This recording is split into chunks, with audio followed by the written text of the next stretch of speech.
Oke, bismillahirrahmanirrahim. Assalamualaikum warahmatullahi wabarakatuh. Terima kasih pada teman-teman semua yang sudah hadir pada pagi hari ini. Mudah-mudahan kita sehat semuanya. Pada pertemuan pertama ini, kita akan membahas terkait dengan ruang lingkup dari manajemen perbankan.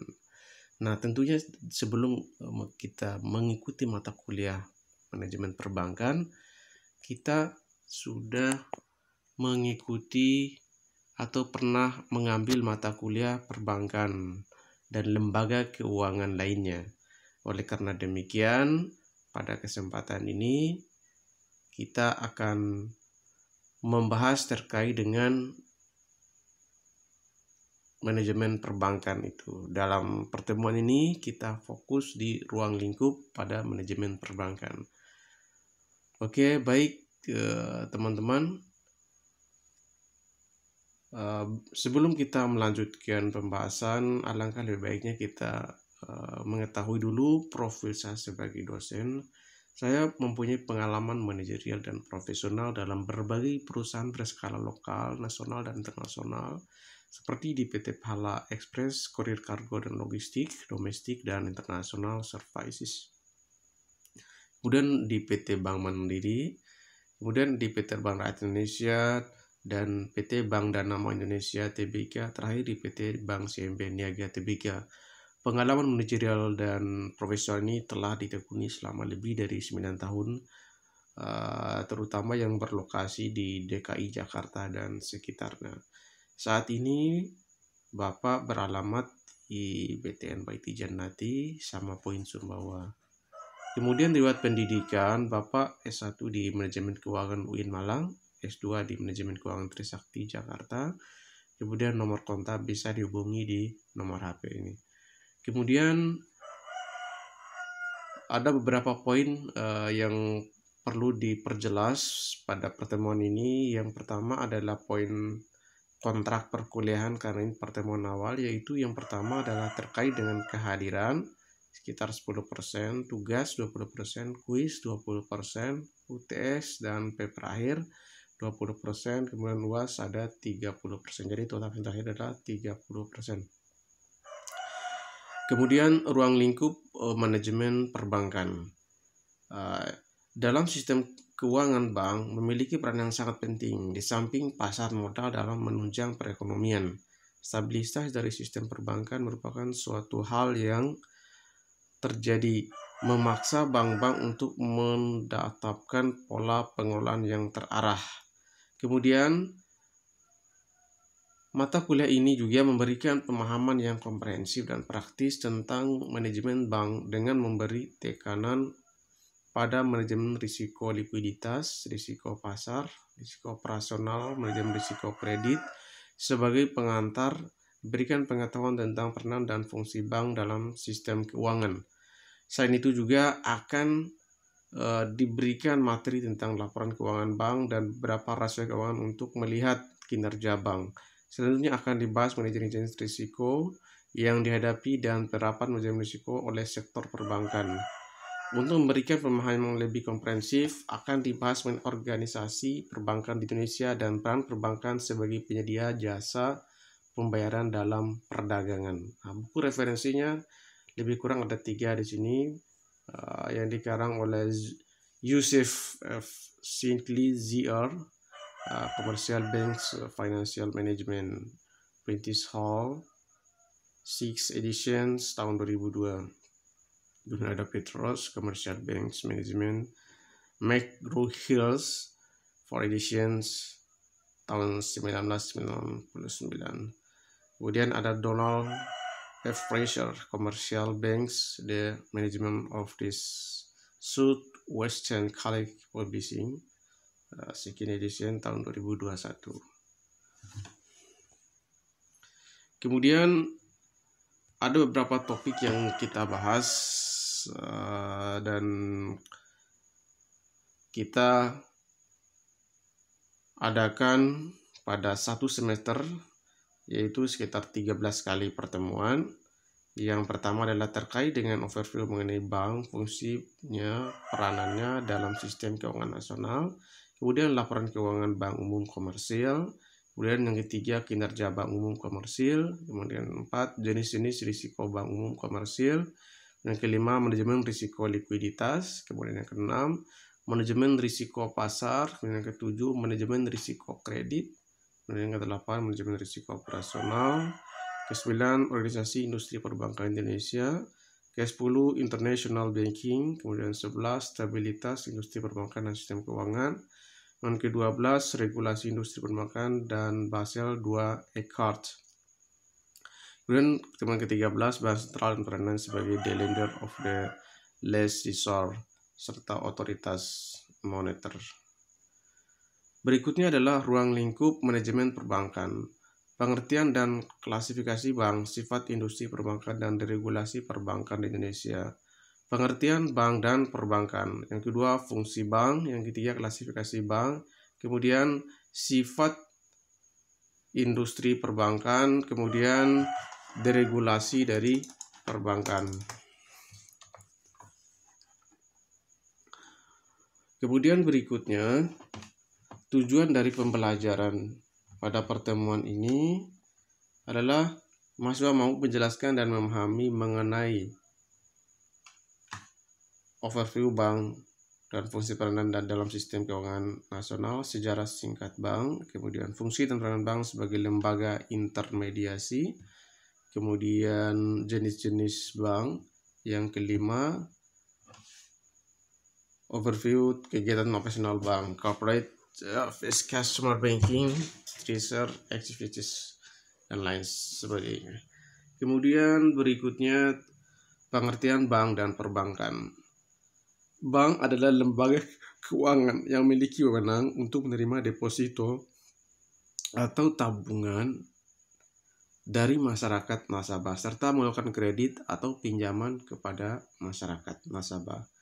Sedangkan pengertian perbankan adalah segala sesuatu yang menyangkut tentang bank.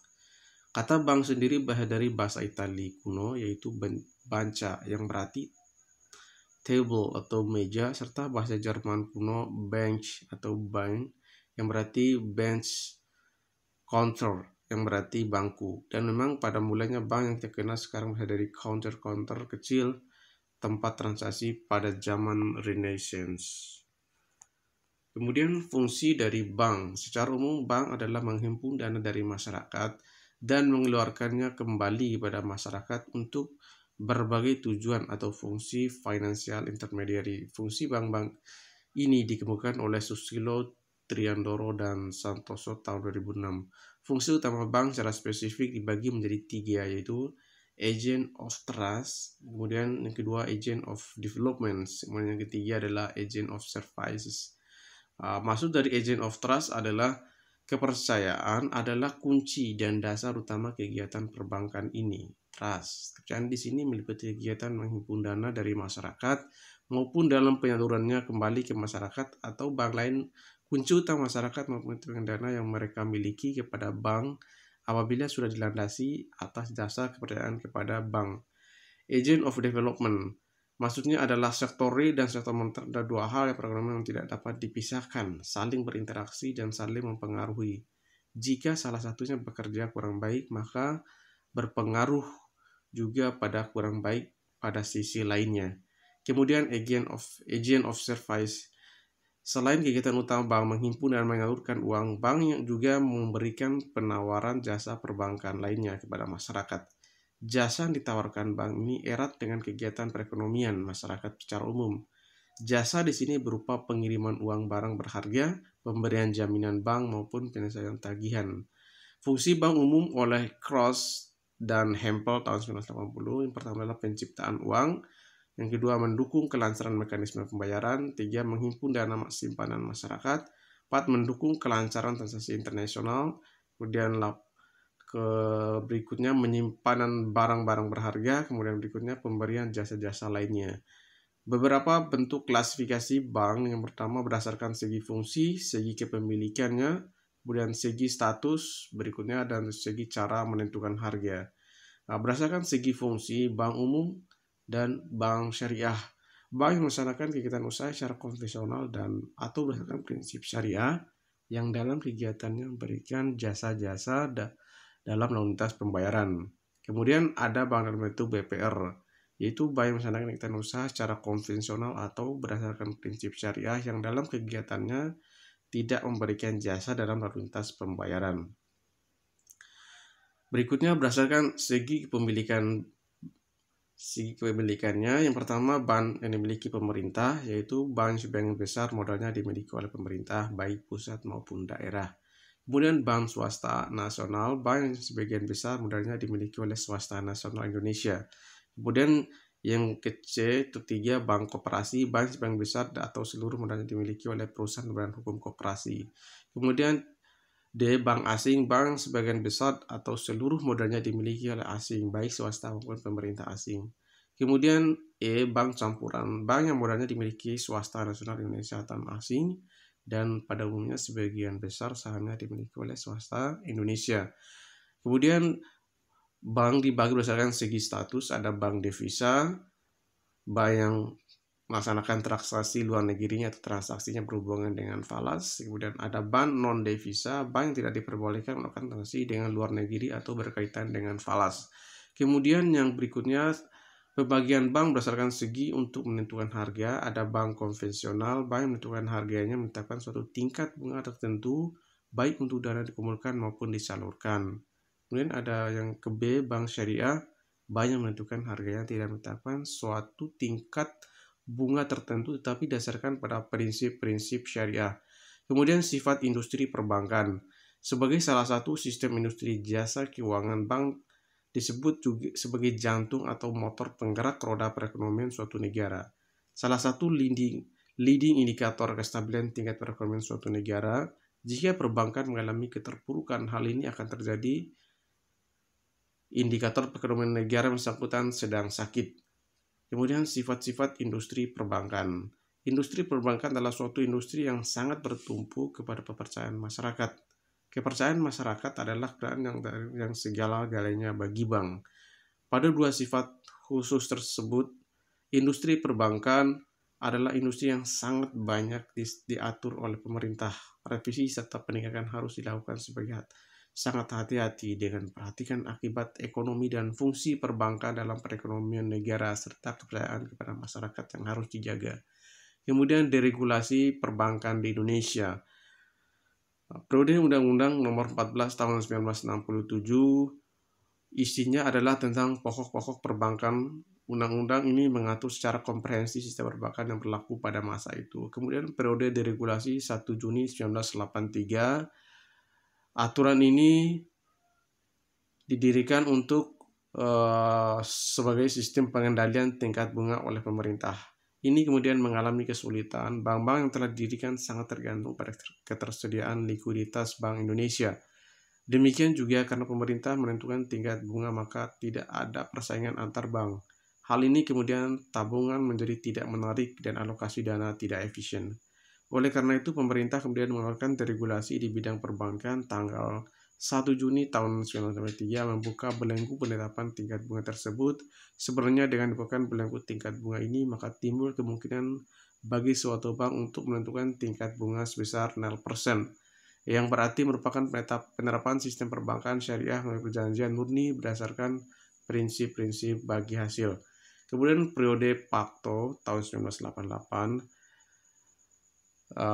lahir dimulainya pendirian bank-bank perkreditan rakyat syariah di beberapa daerah Indonesia. Yang pertama kali memperoleh izin usaha adalah Bank Perkreditan Rakyat Syariah Berkah Amal Sejahtera dan PPRS Dana Mardatila pada tanggal 19 Agustus 1991. Kemudian disusul oleh BPRS Amanah Rabbaniyah pada tanggal 24 Oktober di tahun yang sama.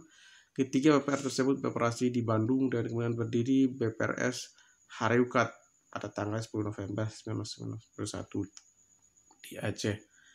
Kemudian berikutnya, periode Undang-Undang Nomor 7 Tahun 1992. Titik terang untuk pendirian lembaga bank dengan sistem syariah sebenarnya telah muncul sejak awal tahun 1990 setelah adanya rekomendasi dari Lokakarya Ulama tentang bunga bank dan perbankan di Cisarua, Bogor tanggal 19 sampai 22 Agustus 1990. Hasil lokakarya tersebut dibahas lebih mendalam pada Musyawarah Nasional 4 MUI yang berlangsung di Hotel Sahid Jaya Jakarta pada tanggal 22 sampai 25 Agustus 1990. Berdasarkan amanat Munas tersebut, maka dibentuk kelompok kerja untuk mendirikan Bank Islam di Indonesia. Kemudian periode tahun 1998 ini diatur tentang perubahan Undang-Undang Nomor 7 Tahun 1992 tentang perbankan. Undang-undang ini mengalami beberapa perubahan yang memberikan peluang yang lebih besar bagi pengembangan perbankan syariah Indonesia. Kemudian periode Undang-Undang Nomor 21 Tahun 2008 tentang perbankan syariah merupakan sebagai kebijakan pemberlakuan yang ditentukan oleh kebijakan dasar dari Pemeraturan Bank Indonesia yang merupakan sebagai Bank Sentral Indonesia untuk mengatur dan mengawasi segala kegiatan perbankan di Indonesia. Kegiatan perbankan syariah didasari oleh asas, tujuan, dan fungsi dari perbankan syariah di dalam melakukan kegiatan usahanya yang berdasarkan prinsip-prinsip syariah. Nah, jadi berdasarkan uraian tersebut, yang perlu dipahami oleh kita semua bahwa manajemen perbankan itu mengatur baik dari sisi manajerialnya maupun pada sisi perbankannya sendiri. Tentu manajemen perbankan ini tidak terlepas dari peranan 4 unsur. Yang pertama adalah POAC, planning. Unsur pertama adalah planning, kemudian unsur kedua adalah organizing, unsur ketiga adalah actuating, dan yang keempat adalah controlling dan evaluation. Nah, dari keempat unsur ini, manajemen melakukan perencanaan dari perbankan terkait dengan operasi perbankan, kemudian produk yang akan disalurkan, kemudian yang berikutnya adalah dari sisi suku bunga yang akan nanti diterapkan ketika produk itu diimplementasikan. Kemudian organizing, kemudian mengarahkan, mengorganisasikan seluruh sumber daya di dalam perbankan sehingga tujuan penetapan awal dari perencanaan manajemen perbankan tersebut bisa tercapai. Kemudian actuating, mengarahkan semua SDM, semua komponen atau elemen yang terlibat di dalam perbankan sehingga mampu mencapai perencanaan sudah ditetapkan. Kemudian yang berikutnya adalah ada kontrol dan evaluasi. Dalam kontrol dan evaluasi ini pihak manajemen perbankan dituntut untuk terus mengevaluasi setiap operasi perbankan dari periode ke periode sehingga mendapatkan feedback yang positif, kemudian sehingga perbankan bisa beroperasi dengan baik sekaligus operasi online perbankan telah sesuai dengan peraturan undang-undang yang berlaku. Ada beberapa studi kasus di sini yang mungkin kita pahami. Yang pertama adalah PT Bank Mandiri Persero dan PT Bank Mandiri Syariah, yang saat ini Bank Mandiri Syariah ini sudah dimerger menjadi Bank Syariah Indonesia. Kemudian yang kedua PT Bank BNI Persero Tbk, kemudian Bank BNI ini membuka anak usahanya PT Bank BNI Syariah, yang PT Bank BNI Syariah juga ini sudah merger dengan Bank Mandiri Syariah serta Bank BRI Syariah yang berubah nama menjadi Bank Syariah Indonesia. Itu juga di nomor 3 ini PT Bank BRI Persero Tbk dan Bank BRI Syariah. Nah, dari studi kasus ini teman-teman mencoba menghimpun data yang terkait dengan operasional dari ketiga bank tersebut beserta anak usahanya. Nah, adapun bank umum yang beroperasi secara konvensional, misalkan Bank Umum Syariah, Bank Mandiri, kemudian ada Bank BNI, kemudian ada Bank BRI Syariah. Ketiga bank ini beroperasi secara konvensional. Kemudian anak usahanya yang kemudian merger dan berganti nama menjadi Bank Syariah Indonesia mengoperasikan atau sistem operasi perbankan itu menggunakan sistem syariah. teman-teman diminta untuk mencari celah atau perbedaan dari kedua sistem operasi perbankan tersebut. Mungkin demikian yang bisa disampaikan pada pertemuan kali ini. Lebih dan kurang, mohon maaf. Billahi taufiq wal hidayah. Wassalamualaikum.